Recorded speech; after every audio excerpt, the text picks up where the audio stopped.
How to properly delete games on PC. Hello everybody, welcome back to my channel. This is me, Bipin Visnath, and today I'll guide you on how you can properly delete games or remove games or any other apps on your PC.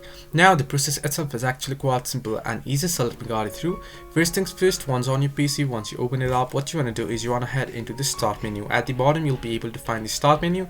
You can left click on it. Once here you can either head into settings or you can simply click on the search bar at the top, and on the search bar you can type in add or remove programs, and you can see down below add or remove programs option under control panel. Simply click on open it, and once you open it up you'll be able to see the list of installed apps. Now the other way to get into it is simply head into settings and then head into apps, and you'll be able to see all the apps installed here.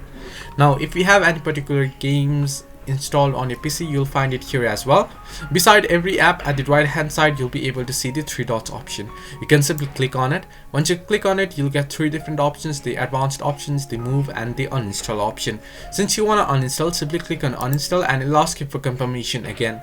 Now you'll have to click on uninstall again and your uninstalling process will begin. It might take some time and it might take you to certain prompts, and then you'll be able to uninstall it. So this way you can uninstall games properly on PC. Hope this helped you. Do like and subscribe, and do not forget to leave a comment down below if you have any further issues.